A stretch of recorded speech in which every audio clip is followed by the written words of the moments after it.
Hello everyone. Current affair की इस video series में हम राष्ट्रीय और अंतर्राष्ट्रीय घटनाओं को कवर कर चुके हैं। हमने दिसंबर 2023 तक, जनवरी से लेकर के दिसंबर 2023 तक की राष्ट्रीय और अंतर्राष्ट्रीय घटनाओं को हमारी पिछली वीडियो सीरीज़ में कंप्लीट किया है। आज से हम छत्तीसगढ़ से संबंधित समसामयिक मुद्दों को कवर करने वाले हैं, जो कि आगामी फरवरी 2024 में होने वाली CGPSC और उसके बाद होने वाली किसी भी व्यापम की परीक्षा के लिए उपयोगी होगी। इस वीडियो की शुरुआत हम करते हैं पद्म पुरस्कारों से। छत्तीसगढ़ में पद्म पुरस्कार किन लोगों को प्राप्त हुए हैं अभी तक, और इन पुरस्कारों से संबंधित कौन से प्रश्न पूछे गए हैं, इनका एक पैटर्न हम एनालाइज कर लेते हैं और उसी पैटर्न पर हम अपनी तैयारी को आगे बढ़ाएंगे। प्रीवियस एग्ज़ाम आप पेपर उठा करके देखेंगे, वहाँ पे आपको एक तो पद्म पुरस्कारों के बिल्कुल शुरुआत किसको मिला है, कौन सी पहली महिला को मिला है, इस प्रकार के प्रश्न पूछे गए हैं, या फिर करंट अफेयर में जो सबसे लेटेस्ट किसी व्यक्ति को मिला है, ऐसे प्रश्न भी एग्ज़ाम में पूछे गए हैं। तो ये दोनों पैटर्न के प्रश्न आपको एग्ज़ाम में देखने को मिल चुके हैं पहले भी, और इसी को लेकर के हम आगे जो डेटा है उसको याद करने का प्रयास करेंगे। तो यहाँ पे सबसे पहला जो पुरस्कार मिला था पद्मश्री, ये मिला था पंडित मुकुटधर पांडे को। ये साहित्यकार हैं और साहित्य और शिक्षा के क्षेत्र में ही इन्हें पद्मश्री पुरस्कार प्राप्त हुआ था। ये पुरस्कार इनको प्राप्त हुआ था 1976 में। सेकंड व्यक्ति हैं जिनको कि पद्मश्री प्राप्त हुआ था हबीब तनवीर जी। इनको 1983 में पद्मश्री प्राप्त हुआ था। कला के क्षेत्र में रंगमंच के संबंधित कलाकार हैं। और तीसरी प्रमुख व्यक्ति हैं तीजन बाई। ये छत्तीसगढ़ से पद्म पुरस्कार प्राप्त करने वाली पहली महिला हैं, और पहले व्यक्ति का नाम अगर पूछा जाए तो पंडित मुकुटधर पांडे। तीजन बाई जी को भी 1988 में पद्मश्री प्राप्त हुआ है, और ये कला से संबंधित है। आपको इनका नाम पता ही है, पंडवानी से संबंधित प्रमुख कलाकार हैं। इन्हें ये तीजन बाई जी जो है वो एकमात्र ऐसी महिला हैं जो कि पद्मश्री, पद्म भूषण और पद्म विभूषण, ये तीनों ही पद्म पुरस्कार प्राप्त कर चुकी हैं। ठीक है, तो तीजन बाई जी के बारे में याद रखिएगा कि इन्हें 1988 में पद्मश्री, 2003 में पद्म भूषण और 2019 में पद्म विभूषण प्राप्त हो चुका है। इसके बाद लेटेस्ट जो डेटा है, इनमें 3 लोगों का नाम हमें याद रखना है। पिछले वर्ष सुश्री उषा बारले जी को पद्मश्री प्राप्त हुआ है, और ये भी पंडवानी गायक हैं। डोमर सिंह कंवर, इन्हें भी पद्मश्री प्राप्त हुआ है, और ये नाचा से संबंधित कलाकार हैं। इसके अलावा अजय कुमार मंडावी, इन्हें भी पद्मश्री प्राप्त हुआ है, और ये लकड़ी या काष्ठ कला से संबंधित व्यक्ति हैं। ठीक है, तो 2023 के लिए छत्तीसगढ़ के 3 लोगों को पद्मश्री प्राप्त हुआ है, उषा बारले, डोमर सिंह कंवर और अजय कुमार मंडावी। अब यहाँ पे आपको पता है कि हमारे जो ऑब्जेक्टिव क्वेश्चंस होते हैं उनमें CGPSC भी अब 4 ऑप्शंस देता है। पहले 5 ऑप्शंस देता था, अब 4 ऑप्शंस दिया जाता है। तो यहाँ पे क्योंकि 3 लोगों को प्राइज़ मिला हुआ है, अब एक नया पैटर्न, एक क्वेश्चन का पैटर्न आपको यहाँ पे देखने को मिल सकता है कि प्रश्न पूछेगा वर्ष 2023 में इनमें से किस व्यक्ति को, छत्तीसगढ़ के किस कलाकार को पद्मश्री प्राप्त नहीं हुआ है। ये 3 ऑप्शन दे देगा, और चौथा ऑप्शन इन्हीं में से कोई एक उठा करके दे देगा। ठीक है, तो 3 ऑप्शंस तो 2023 वाले करेक्ट हैं। ठीक है, 3 ऑप्शंस कौन कौन से हैं? उषा बारले जी हैं, डोमर सिंह कंवर जी हैं और अजय कुमार मंडावी जी हैं। इन तीनों को 2023 के लिए मिला है, लेकिन चौथा कोई और व्यक्ति इसमें से अगर देता है तो उन्हें पद्मश्री मिला तो है, पर किसी और वर्ष के लिए मिला है।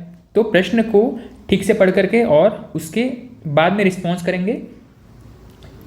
यहाँ पे मान लीजिए एक ऑप्शन, चौथा ऑप्शन दे देता है राधे श्याम बारले जी, तो इन्हें 2023 के लिए नहीं मिला है, 2021 के लिए मिला है। और प्रश्न क्या पूछा जाएगा कि इनमें से किसे वर्ष 2023 के लिए पद्मश्री पुरस्कार नहीं मिला है। तो ये 3 ऑप्शंस को तो मिला हुआ है, उषा बारले हो गए, डोमर सिंह कंवर हो गए, अजय कुमार मंडावी हो गए। इन तीनों को ही 2023 के लिए पद्मश्री मिला हुआ है। राधेश्याम बारले जी जो है उनको 2021 के लिए मिला है। तो ऐसा एक प्रश्न हमने अभी तुरंत फ्रेम कर लिया और इसका आंसर क्या होगा, राधेश्याम बारले। इन्हें 2023 के लिए नहीं मिला है, इन्हें 2021 के लिए पद्मश्री मिला हुआ है।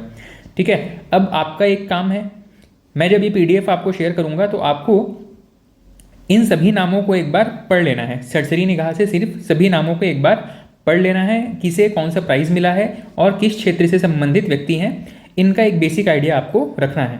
ठीक है, इनमें से आपको लेटेस्ट जो 3 नाम हैं ये तो याद रखने ही हैं, लेकिन एक और एफर्ट आपको लगाना चाहिए कि इनमें से कौन सा व्यक्ति किस क्षेत्र से संबंधित है। ये एक बेसिक, क्योंकि छत्तीसगढ़ का एग्जाम है और इसमें थोड़ा सा अगर डेप्थ में पूछा जाए तो इनमें से किसी भी प्रकार का एक ऑप्शन फ्रेम कर सकता है कि मान लो एक रैंडम प्रश्न हम ड्रॉ कर लेते हैं कि पूछा जाएगा कि इनमें से किस व्यक्ति को पद्मश्री पुरस्कार प्राप्त हुआ है या नहीं हुआ है। अब ऑप्शन में इन्हीं 31 लोगों का जो नाम दिया हुआ है, इन्हीं में से कई ऑप्शंस, कई कॉम्बिनेशन के ऑप्शन बनाए जा सकते हैं। ठीक है, तो इसीलिए मैं कह रहा हूँ कि आपको इन सभी नामों से एक बार गो थ्रू होना है, सभी नामों को एक बार एटलीस्ट पढ़ लेना है ताकि आपको ऑप्शन एलिमिनेट करने में आसानी हो जाए। नेक्स्ट, छत्तीसगढ़ में इस बार जो चुनाव हुए हैं, जिनके रिजल्ट आए हैं दिसंबर में, इससे संबंधित करंट अफेयर के क्वेश्चन पूछे जाने की बहुत ज़्यादा संभावना है। इसको हम बिल्कुल लाइटली लेकर के नहीं चलेंगे, बल्कि जो भी डिटेल्स यहाँ पर दिए हैं सभी पर हम थोड़ा सा फोकस करके उनको स्टडी करने का प्रयास करेंगे। सबसे पहली चीज़ है, इस बार छत्तीसगढ़ को एक नए CM प्राप्त हुए हैं। इनका नाम क्या है?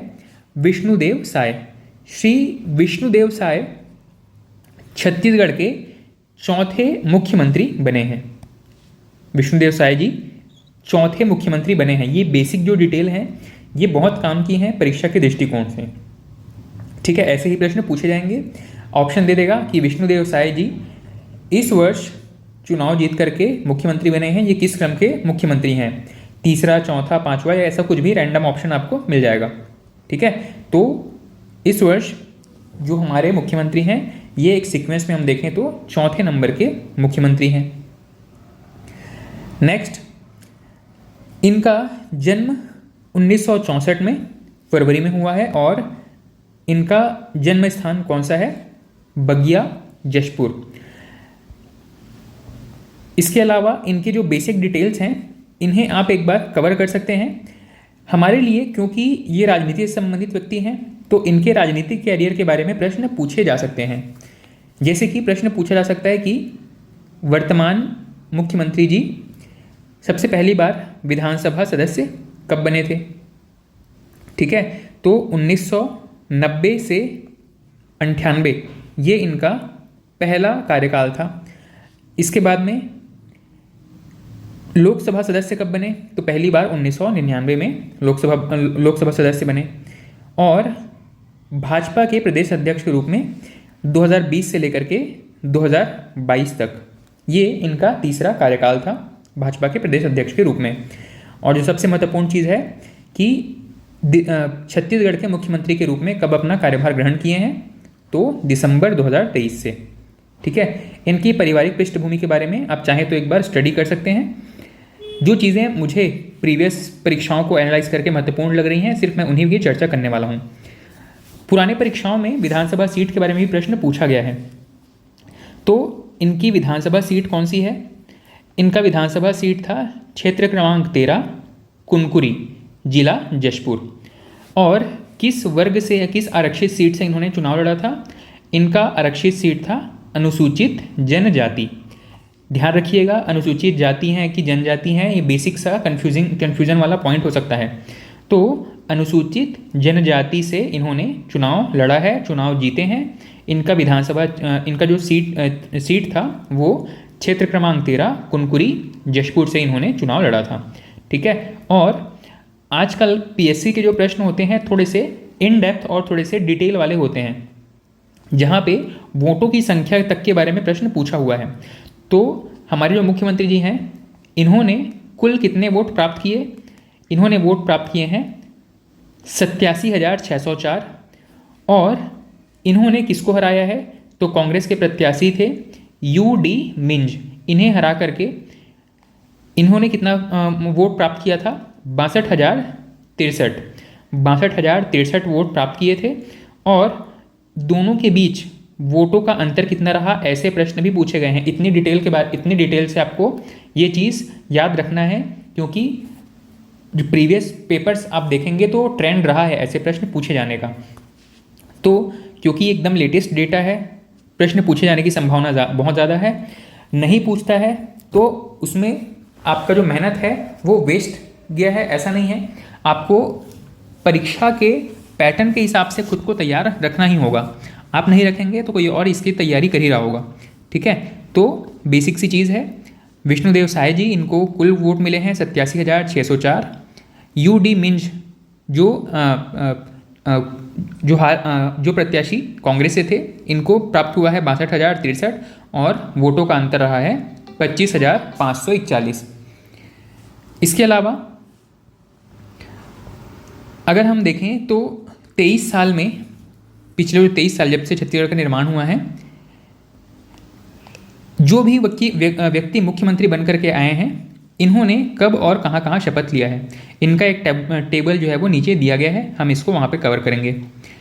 नेक्स्ट, छत्तीसगढ़ में अभी तक कौन कौन सी सीटों से मुख्यमंत्री निकले हैं ये बताया जा रहा है। छत्तीसगढ़ के इन सीटों से निकले मुख्यमंत्री कहाँ कहाँ से?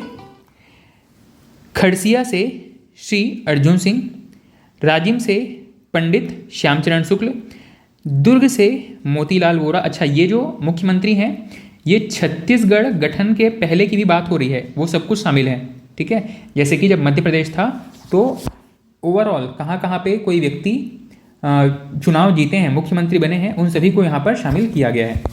तो दुर्ग से मोतीलाल वोरा जी भी मुख्यमंत्री बने हैं जब अविभाजित मध्य प्रदेश था उस समय। उसके अलावा कसडोल से डीपी मिश्र, सारंगगढ़ से राजा नरेश चंद्र और मरवाही से अजीत जोगी, डोंगरगांव और राजनांदगांव से डॉक्टर रमन सिंह, पाटन से भूपेश बघेल जी और लास्ट हैं कुनकुरी से विष्णुदेव साय जी। अब इसमें कौन से प्रश्न पूछे जा सकते हैं? तो बहुत पुराने डेटा आपको याद नहीं होते हैं तो भी आप इनको स्किप कर सकते हैं, लेकिन अजीत जोगी जी से लेकर के वर्तमान मुख्यमंत्री तक के एटलीस्ट आपको इनकी सीट का नाम पता होना चाहिए कि किस सीट से इन्होंने चुनाव लड़ा था, ठीक है। तो मरवाही अजीत जोगी जी हो गए, राजनांदगांव से डॉक्टर रमन सिंह, पाटन से भूपेश बघेल जी हो गए और कुनकुरी से विष्णुदेव साय जी।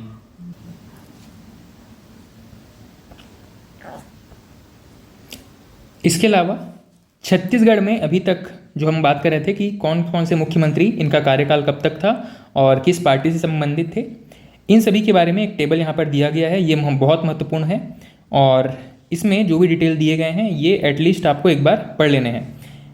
अजीत जोगी जो कि मरवाही क्षेत्र से इन्होंने चुनाव जीता था, मरवाही क्षेत्र से ये उस समय विधायक थे और अविभाजित मध्य प्रदेश में ये विधायक थे और उसके बाद में जैसे ही विभाजन हुआ था उस समय इनको यहाँ पर मुख्यमंत्री बनाया गया था। इनका कार्यकाल कब से कब तक था? 1 नवंबर सन 2000 से 7 दिसंबर सन 2003 तक।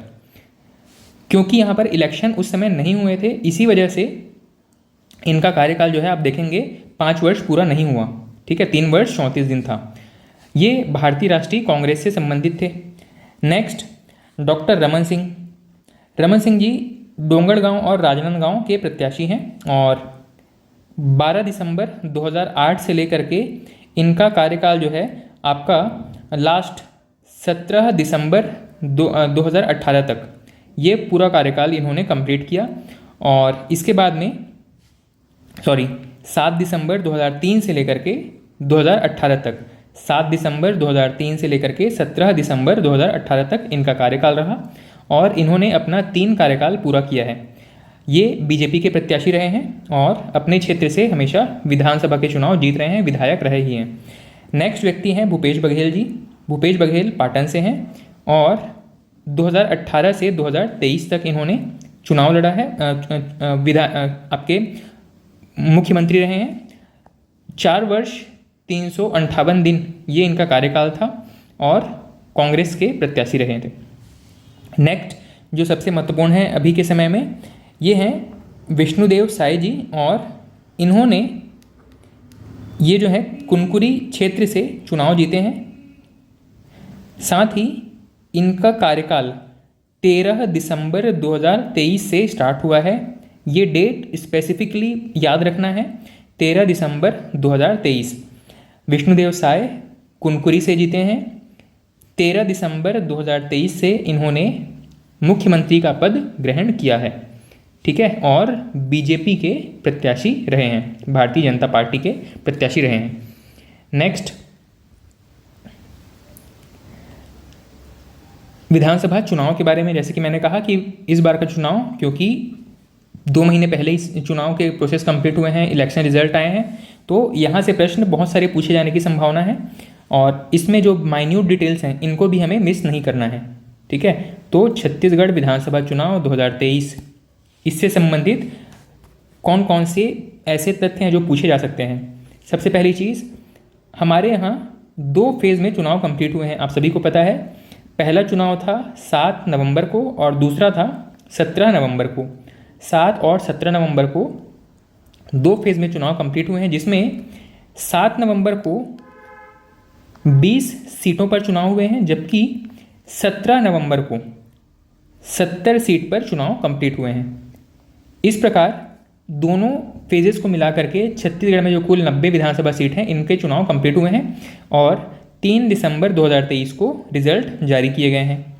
इस पूरे इलेक्शन में एससी के लिए 10 सीटें आरक्षित थी और एसटी के लिए 29 सीटें आरक्षित थी। इसमें टोटल मतदाता कितने रहे हैं? टोटल मतदाता रहे हैं 2,03,93,160 और इसमें थर्ड जेंडर, जो छोटे छोटे डेटा हैं इनको मैं यहाँ पर हाईलाइट करते चलता हूँ कि जो थर्ड जेंडर वोटर्स थे ये टोटल थे 753। इसके अलावा 100 वर्ष से अधिक वाले मतदाता, 100 वर्ष से ज़्यादा आयु के वोटर्स थे टोटल 2,457। इसके अलावा 2023 में जो इलेक्शंस हुए हैं इसमें कुल कितने मतदान केंद्र बनाए गए थे? तो 24,109 मतदान केंद्रों में वोट डाले गए हैं। इसके अलावा आयोग के निर्वाचन के समय चर्चित ऐप, कौन कौन से ऐसे एप्लीकेशंस थे जो कि इलेक्शन के टाइम पे रिलीज़ किए गए किसी भी पर्पज़ से, चाहे वो लोगों को जागरूक करने से हो या किसी भी प्रकार के वोटिंग को मैनेज करने से संबंधित हो, कंट्रोल करने से संबंधित हो, ऐसे कोई भी एप्लीकेशन जो निर्वाचन के समय जारी किए गए हैं, जैसे कि सी विजिल, ये एक एप्लीकेशन था। सी विजिल एप्लीकेशन मतलब सिटीजन विजिल एप्लीकेशन छत्तीसगढ़ विधानसभा 2023 के अंतर्गत भारत निर्वाचन आयोग के सी विजिल ऐप पर लोगों से आचार संहिता के उल्लंघन की शिकायतों पर कार्रवाई की जा रही है। मतलब आचार संहिता के उल्लंघन को कंट्रोल करने के लिए, वहाँ पर शिकायतें दर्ज करने के लिए सी विजिल एप्लीकेशन रिलीज़ किया गया था भारत सरकार के द्वारा। नेक्स्ट है सक्षम मोबाइल ऐप। सक्षम मोबाइल एप्लीकेशन दिव्यांग मतदाताओं की निर्वाचन संबंधी समस्याओं का समाधान करने का प्रयास किया जाएगा। दिव्यांग मतदाताओं को कह सकते हैं कि उनको चुनाव में ज़्यादा पार्टिसिपेशन प्राप्त हो सके, इसके लिए सक्षम मोबाइल ऐप जारी किया गया था। उनके इलेक्शन से संबंधित उन्हें किसी भी प्रकार की अगर कोई समस्या आती है, अपना वोटर आईडी बनाने से लेकर के वोट डालने तक, इस पूरे प्रोसेस में कोई भी समस्या आती है तो सक्षम मोबाइल से वो आप किसी भी प्रकार का समाधान ले सकते थे। नेक्स्ट है सुविधा ऐप। सुविधा ऐप क्या है? इसमें अभ्यर्थियों की सुविधा हेतु 2 मॉड्यूल बनाए गए थे, एक है नामांकन के बारे में और एक है अनुमति लेने के बारे में। नेक्स्ट है केवाईसी। केवाईसी ऐप, केवाईसी के बारे में आप सभी को पता है, नो योर कैंडिडेट या नो योर कस्टमर होता है। तो केवाईसी ऐप में क्या बताया गया? यहाँ पे उम्मीदवार, जो व्यक्ति इलेक्शन लड़ रहा है, उन उम्मीदवारों से संबंधित सभी प्रकार की जानकारी, जैसे कि उनकी आपराधिक पृष्ठभूमि, इन सभी की जानकारी के लिए केवाईसी ऐप लॉन्च किया गया था। नेक्स्ट है वोटर टर्न आउट ऐप। इसके द्वारा मतदान प्रतिशत की जानकारी दी गई।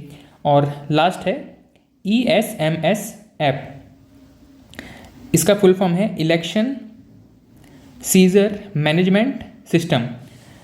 इस ऐप के द्वारा आचार संहिता के दौरान सीधे क्षेत्र में पकड़ी गई जब्त की गई वस्तुओं जैसे कि नकद हो गया, शराब हो गया, ड्रग्स, कीमती धातु या मुफ्त उपहार, इन सभी का डेटा डिजिटलाइज किया जाएगा। ESMS किस चीज़ के बारे में था? आपको पता है कि इलेक्शन के समय में बहुत सारी फ्री बीस बांटी जाती है, किसी भी प्रकार से मतदाता को लुभाने का प्रयास किया जाता है। इन सभी चीज़ों को अगर जब्त किया गया है तो उनके डेटा को ऑनलाइन रखने के लिए ESMS ऐप लॉन्च किया गया था। नेक्स्ट है छत्तीसगढ़ विधानसभा चुनाव 2023 से संबंधित महत्वपूर्ण तथ्य, जैसे कि यहाँ पे नेशनल आइकॉन के बारे में बताया गया है। लोगों को मतदान में भाग लेने के लिए प्रमोट करने से संबंधित एक व्यक्ति को नेशनल आइकॉन बनाया गया था। इस व्यक्ति का नाम क्या है? राजकुमार राव, एक भारतीय बॉलीवुड अभिनेता हैं राजकुमार राव। इनको मतदाता जागरूकता के लिए नेशनल आइकॉन बनाया गया था। इनकी एक फिल्म रही है न्यूटन नाम से। अगर आपने ये फिल्म देखी है तो अच्छी बात है, नहीं देखी है तो मैं इसकी एक जो क्रक्स है वो ये है कि ये जो राजकुमार राव हैं इनका नाम रहता है इस फिल्म में न्यूटन, और ये जो हैं वो एक सरकारी कर्मचारी होते हैं जो कि छत्तीसगढ़ के नक्सल प्रभावित क्षेत्रों में चुनाव करवाने के लिए इनकी ड्यूटी लगी होती है, और इसी के इर्द गिर्द पूरी कहानी है। तो यहाँ पे जो न्यूटन फिल्म थी इसमें छत्तीसगढ़ के नक्सल प्रभावित क्षेत्रों में चुनाव कराने वाले अधिकारी की भूमिका निभाई थी राजकुमार राव ने, और इन्हीं को ही नेशनल आइकॉन बनाया गया है। सीधा सीधा वन लाइनर प्रश्न पूछेगा कि छत्तीसगढ़ विधानसभा चुनाव के लिए नेशनल आइकॉन किसको बनाया गया है, और ये केवल छत्तीसगढ़ के लिए नहीं, देश भर में जो निर्वाचन आयोग थे इन्होंने राजकुमार राव को मतदाता जागरूकता के लिए नेशनल आइकॉन बनाया हुआ था। नेक्स्ट है स्टेट आइकॉन। ये राज्य के द्वारा किया गया प्रयास था, और नेशनल आइकॉन जो कि राजकुमार राव को बनाया गया था ये केंद्र के द्वारा किया गया प्रयास था। स्टेट आइकॉन में कुछ लोगों के नाम यहाँ पर दिए गए हैं, जैसे कि एक व्यक्ति हैं विजय शर्मा, एक हैं चित्रसेन साहू, एक हैं शबा अंजुम और एक हैं ममता चंद्राकर, एक व्यक्ति हैं विद्या राजपूत। इन सभी को ही स्टेट आइकॉन के रूप में छत्तीसगढ़ सरकार के द्वारा मतदाताओं को प्रमोट करने के लिए, मतदाताओं को जागरूक करने के लिए इन सभी को स्टेट आइकॉन के रूप में कह सकते हैं कि चुनाव के समय इनको मतदाता जागरूकता संबंधी कार्यभार सौंपा गया था। नेक्स्ट है छत्तीसगढ़ का सबसे छोटा मतदान केंद्र था शेराडांड भरतपुर, जिला कोरिया। यहाँ सिर्फ 5 वोटर थे। नेक्स्ट है देश में पहली बार किसी विधानसभा क्षेत्र के सभी बूथों का प्रबंधन पूरी तरीके से महिलाओं ने किया, और ये बूथ कौन सा था? रायपुर उत्तर। ये पहली बार था देश में जहाँ पूरा का पूरा मैनेजमेंट महिलाओं के द्वारा किया गया था। इसमें 201 बूथ थे और 1046 महिला कर्मियों ने इन 201 बूथों का प्रबंधन संभाला हुआ था। नेक्स्ट है विधानसभा चुनाव 2023 में मतदान। फर्स्ट फेज़ में 76.47% मतदान हुए थे, और सेकंड फेज़ में 75.88% मतदान हुए थे। टोटल 76.31% मतदान टोटल 90 सीटों के लिए हुए हैं। ठीक है, शुरू के जो फर्स्ट फेज़ में जो 20 सीट थे उसमें 76.47% वोटिंग हुए थे। सेकंड फेज़ में 70 सीटों के लिए 75.88% वोटिंग पड़ा था, और ओवरऑल देखें 90 सीटों के लिए तो दोनों का एवरेज मिला करके 76.31% वोट पड़े थे। अगर पूछा जाए कि 2018 में कुल मतदान कितना था तो वहाँ पर था 76.88%, मतलब थोड़ा सा वोटिंग परसेंट यहाँ पर कम हुआ है। ठीक है, इसके अलावा प्रदेश में इस बार धमतरी जिले के कुरुद विधानसभा में सबसे अधिक 90% वोट पड़े हैं। ये बड़ा ही इम्पॉर्टेंट फैक्ट है। कुरुद विधानसभा में सबसे अधिक 90.17% वोट पड़े हैं, जबकि सबसे कम नक्सल प्रभावित क्षेत्र बीजापुर। यहाँ पर सबसे कम वोट पड़े हैं, 48.37% वोट। नेक्स्ट है डाक मतपत्र से डाले गए वोट। 90 विधानसभाओं में 30 नवंबर 2023 तक सभी श्रेणियों से कुल 1,03,566 डाक मतपत्र प्राप्त हुए हैं। डाक मतपत्र क्यों दिए जाते हैं? अगर कोई व्यक्ति सरकारी कर्मचारी है जिसका कि चुनाव ड्यूटी लगा हुआ है या किसी भी वजह से अपने बूथ पर जाकर के इलेक्शन में पार्टिसिपेट नहीं कर पा रहा है, ऐसे लोगों के लिए डाक मतपत्र जारी किया जाता है। जैसे कि सेना के जवान हो गए या ऐसे व्यक्ति हो गए जो कि चुनाव कर्मी के रूप में अपनी सेवाएं दे रहे हैं, इन सभी को एक डाक मतपत्र प्राप्त होता है जिसमें कि ये अपना वोट रजिस्टर करके और उस अधिकारी तक पहुंचा देते हैं जो कि इसे आगे फॉरवर्ड करके और वहां तक पहुंचाएगा जहां पर इन वोटों की गिनती हो सके।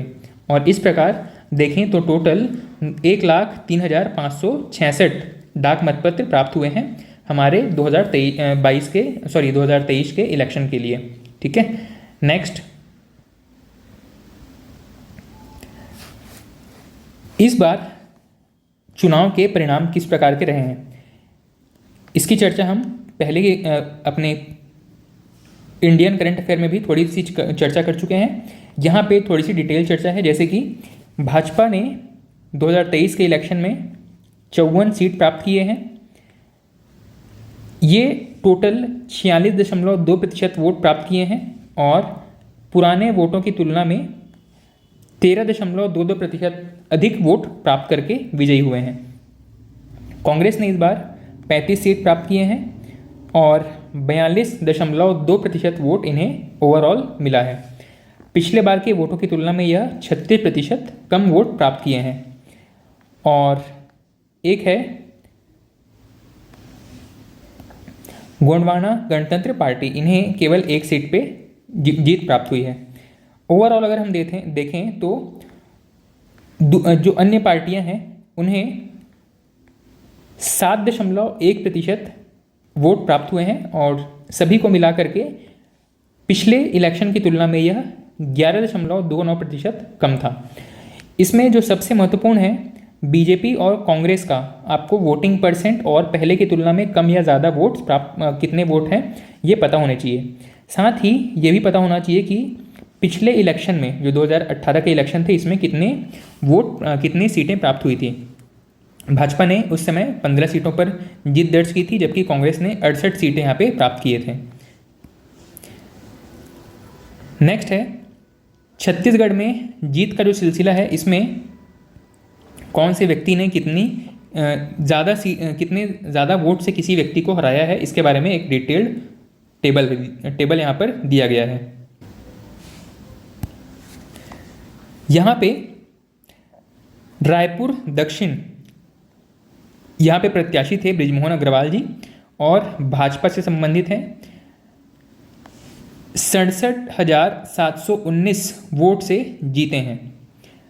ये जो टेबल दिया गया है ये बता रहा है कि जीतने वाला प्रत्याशी जो है वो कितने अधिक वोटों के अंतर से जीते हैं। और ऐसे प्रश्न पूछे गए हैं प्रीवियस एग्जाम्स में, या जब भी इलेक्शन खत्म हुए हैं तब ऐसे प्रश्न पूछे गए हैं। तो इसको बिल्कुल ध्यान से पढ़िएगा, ये नहीं सोचना है कि हम बहुत ज़्यादा डिटेल में पढ़ रहे हैं। जो इस प्रकार जो टेबल दिया गया है इसलिए ही यहाँ पर करंट मैगजीन्स में इनको शामिल किया गया है, क्योंकि उन्हें भी पता है कि ऐसे प्रश्न पूछे गए हैं और नए जो एग्ज़ाम्स हैं वहाँ पर डिफ़िकल्टी लेवल थोड़ा सा बढ़ने ही वाला है, कम तो नहीं होगा। इसीलिए आपको थोड़ा सा और डेप्थ में चीज़ों को पढ़ना है, याद रखना है। तो सबसे ज़्यादा वोटों से जीतने वाले कैंडिडेट्स में अगर देखें तो सबसे पहले व्यक्ति हैं बृजमोहन अग्रवाल, 67,719 वोट से जीते हैं। ये वाला डेटा सबसे महत्वपूर्ण है इस वक्त। दूसरे व्यक्ति हैं रायगढ़ से चुनाव लड़े थे ओम प्रकाश चौधरी, भाजपा के प्रत्याशी हैं और इन्होंने 64,443 वोट से चुनाव जीता है। तीसरे व्यक्ति हैं अरुण साव, भाजपा से हैं, लोरमी से चुनाव जीते हैं और 45,891 वोट से इन्होंने ये चुनाव जीता है। अब आपको इन तीनों फैक्ट्स में से जो फर्स्ट वाला फैक्ट है ये बिल्कुल रटा होना चाहिए कि 67,719 वोट से चुनाव जीता है सबसे ज़्यादा जो डिफरेंस था वो था कितना, 67,719 वोट का। और इसी प्रकार सबसे कम वोटों से जीतने वाले व्यक्ति भी हैं। सबसे कम वोट से जीतने वाले व्यक्तियों में हैं आशाराम, ये कांकेर से चुनाव जीते हैं और इन्होंने केवल 16 वोटों के अंतर से अपना इस बार इलेक्शन में जीत दर्ज की है। कांकेर से हैं आशाराम, 16 वोटों के अंतर से इन्होंने चुनाव जीता है। सेकंड है राजेश अग्रवाल, अंबिकापुर से चुनाव जीते हैं, 94 वोटों का अंतर रहा है। और तीसरे हैं गोमती साय, पत्थल गांव से चुनाव जीती हैं, 255 वोट रहा है, 255 वोट का डिफरेंस रहा है। तो यहाँ पे सबसे कम और सबसे ज़्यादा ये वोटों का अंतर आपको याद होना चाहिए, कौन प्रत्याशी हैं ये भी याद होना चाहिए, और इनका सीट कौन सा एरिया है वो याद होना चाहिए। तो रायपुर दक्षिण बृजमोहन अग्रवाल सर्वाधिक अंतर से चुनाव जीते हैं, 67,719। कांकेर से हैं आशाराम, सबसे कम वोटों के अंतर से चुनाव जीते हैं, 16 वोट। और लास्ट में गोंडवाना गणतंत्र पार्टी। गोंडवाना गणतंत्र पार्टी में अगर देखें तो इस पार्टी से चुनाव जीतने वाले व्यक्ति थे तुलेश्वर सिंह मरकाम।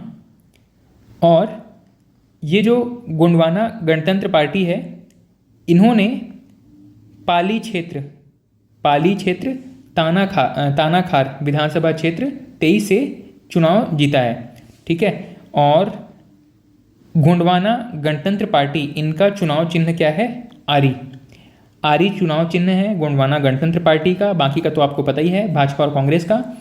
गोंडवाना गणतंत्र पार्टी के बारे में क्यों पूछा जा सकता है, क्योंकि ये एकमात्र सीट है जो कि एक्सेप्शन के तौर पे है, और ये राज्य बनने के बाद में पहली बार चुनाव जीते हैं, ठीक है। राज्य निर्माण के बाद पहली बार गोंडवाना गणतंत्र पार्टी ने कोई भी चुनाव जीता है। नेक्स्ट, ये पैटर्न आपको याद रखना है, यहाँ से प्रश्न पूछे गए हैं पिछले एग्जाम्स में। 2018 के इलेक्शन में 2018 के ही एग्ज़ाम के बाद में जो एग्ज़ाम हुआ था 2019 में, इलेक्शन के जस्ट बाद जो एग्ज़ाम था 2019 में, वहाँ पर प्रश्न पूछा गया था कि टोटल कितनी महिलाओं ने चुनाव जीता है। उस समय 13 महिलाएं थी और इस बार 19 महिलाएं चुनाव जीत करके आई हैं, ठीक है। तो एक एक महिलाओं के नाम और उनका एरिया तो शायद याद न रहे, लेकिन इतना तो याद रह सकता है कि टोटल कितनी महिलाएं हैं जो कि चुनाव जीत करके आई हैं अलग अलग विधानसभा सीटों से, और कौन बीजेपी से है, कितने कांग्रेस से हैं, ये भी याद रखना जरूरी है। तो यहाँ पे आप देखेंगे तो कुल महिला विधायक कितने हैं, 19 महिला विधायकों ने चुनाव जीता है। इसके अलावा बीजेपी से अगर हम काउंट करें तो 1 2 3 4 5 6 7 8 महिलाओं ने बीजेपी से चुनाव जीता है, और बाकी के बचे हुए जितने भी हैं, ठीक है, कितने हैं, 10 महिलाएं ऐसी हैं जो कि कांग्रेस से चुनाव जीती हैं। 11 महिलाएं ऐसी हैं जो कि कांग्रेस से चुनाव जीत करके आई हैं, ठीक है। 10 से यहाँ पर 19 और ये एक, ठीक। तो टोटल 11 महिलाएं ऐसी हैं जो कि कांग्रेस से चुनाव जीती हैं, और 8 महिलाएं ऐसी हैं जो कि भाजपा से चुनाव जीत करके आई हैं। ये डेटा बिल्कुल याद रखिएगा। 8 हैं कहाँ से, बीजेपी से, और 11 हैं कहाँ से, कांग्रेस से। टोटल कितने हैं, 19, ठीक है। 19 महिलाएं, 8 बीजेपी से, 11 कांग्रेस से।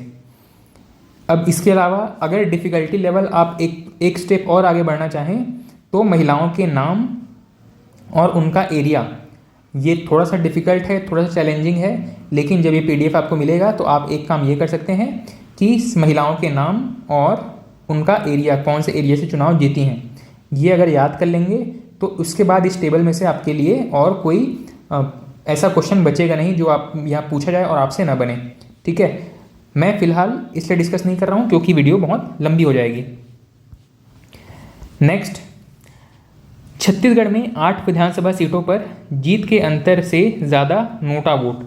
ऐसे एरिया जहाँ पे नोटा की संख्या सबसे ज़्यादा है, या अगर बात करें कि जो जीत का जो डिफरेंस था उससे ज़्यादा लोगों ने नोटा में वोट डाल दिया है। ऐसे एरिया की अगर बात करें तो सबसे ज़्यादा अंबिकापुर सीट में 2168 वोट जो है वो नोटा के पक्ष में दिए गए हैं। इसके अलावा पत्थल गांव में 3131, कांकेर में 2729, बिंद्रा नवागढ़ में 3710 और इसी प्रकार आप आगे ये डेटा पढ़ सकते हैं। कहने का मतलब क्या है कि कुछ सीट ऐसे भी हैं जहां जीत का अंतर इतना नहीं है जितना कि वहां पे नोटा को वोट पड़ गए हैं।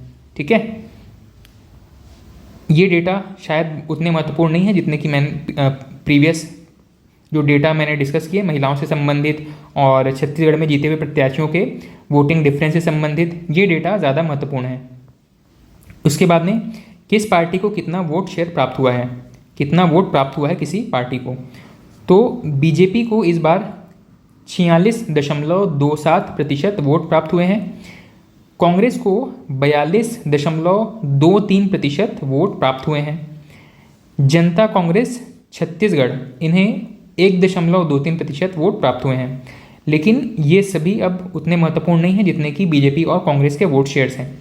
तो आपको ये जो दोनों डाटा है इन्हें पॉइंट के लास्ट डिजिट्स तक इनको याद करना है।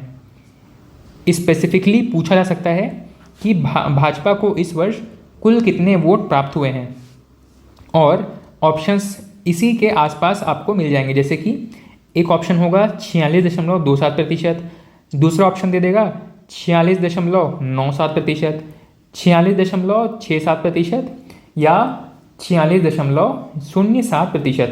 ऐसे बिल्कुल आसपास वाले जो ऑप्शंस होते हैं वहाँ पे तुक्का लगाने की संभावना बिल्कुल नहीं रहती है। तो आपको बाय हार्ट ये चीज़ याद रहनी चाहिए कि टोटल वोट शेयर्स कितने थे। इसके अलावा भाजपा को 72,34,000 वोट प्राप्त हुए हैं, कांग्रेस को 66,02,000 वोट प्राप्त हुए हैं। नेक्स्ट है करंट अफेयर और पॉलिटी दोनों के दृष्टिकोण से एक टॉपिक है हमारे पास, प्रोटेम स्पीकर। प्रोटेम स्पीकर क्या होता है, इनको क्यों बनाया जाता है प्रोटेम स्पीकर, ये पॉलिटी की क्लास में मैं डिस्कस कर चुका हूँ। आप इसके आंसर्स अगर आपको याद नहीं है तो पॉलिटी एक बार रिवाइज करेंगे, वहाँ पे इसके आंसर्स खोजेंगे। प्रोटेम स्पीकर किसको बनाया जाता है, क्यों बनाया जाता है, और अब हम इसमें करंट अफेयर वाले एंगल से अपने काम की चीज़ें एक्सट्रैक्ट कर लेते हैं। इसमें सबसे महत्वपूर्ण क्या है,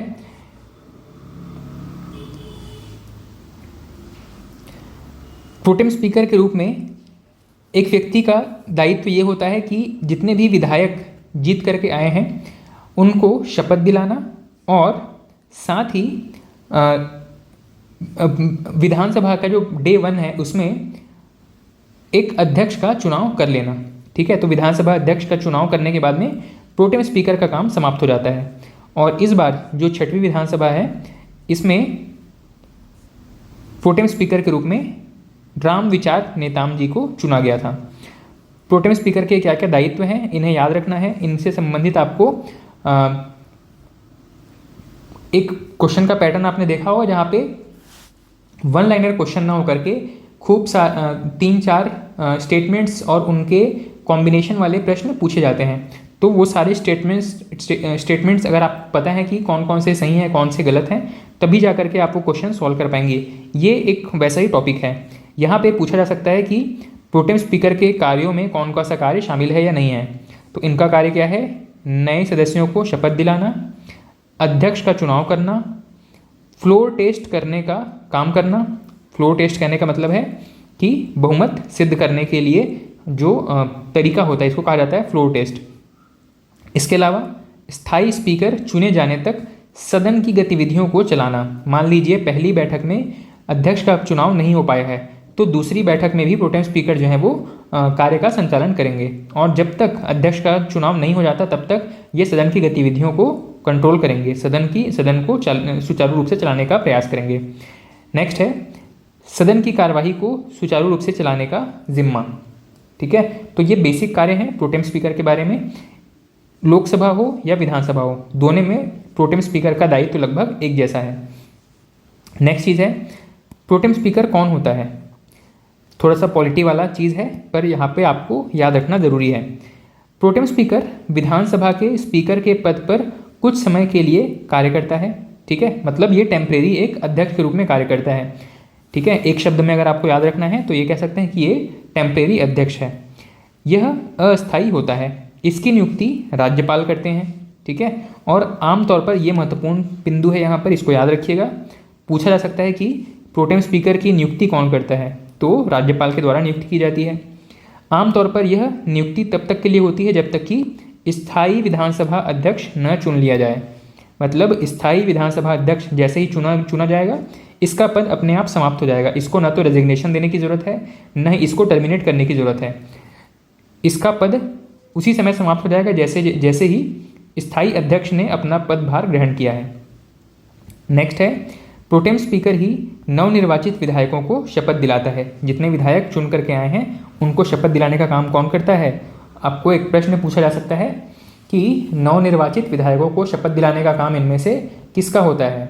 ऑप्शंस हो जाएंगे प्रोटेम स्पीकर, सेकंड ऑप्शन हो जाएगा अध्यक्ष, तीसरा ऑप्शन हो जाएगा राज्यपाल, या चौथा ऑप्शन हो जाएगा सुप्रीम कोर्ट के जज। तो इनमें से करेक्ट ऑप्शन क्या है, प्रोटेम स्पीकर। प्रोटेम स्पीकर ही विधायकों को शपथ दिलाते हैं, ठीक है।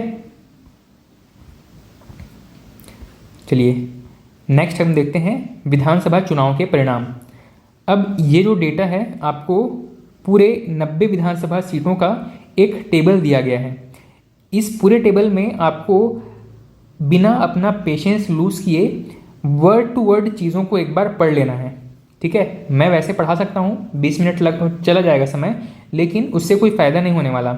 ये आपके लिए एक पर्सनल होमवर्क है, समझ लीजिए कि जब भी ये PDF आपको मिलेगा तब ये 90 सीटों पर कौन व्यक्ति कहाँ से चुनाव जीते हैं, इसे केवल एक बार सरसरी निगाह से पढ़ लेना है, ठीक है। और जो व्यक्ति किसी मंत्री के पद पर चयनित हुए हैं, इस बार मंत्रियों के बारे में हम आगे चर्चा करेंगे, तो जिस व्यक्ति को मंत्री बनाया गया है उस व्यक्ति का जो सीट है, जिस जगह से चुनाव जीते हैं, उस जगह को और उस पार्टी को और व्यक्ति का नाम, इतनी चीज़ों को आप हाईलाइट कर लेंगे, आपका कार्य यहाँ पे समाप्त हो जाएगा। इतनी चीज़ आपके हाथ में है करने के लिए। सबको याद रखना न तो आपके हाथ में है, न तो मैं सबको आप याद करवाना मेरे हाथ में है, ठीक है।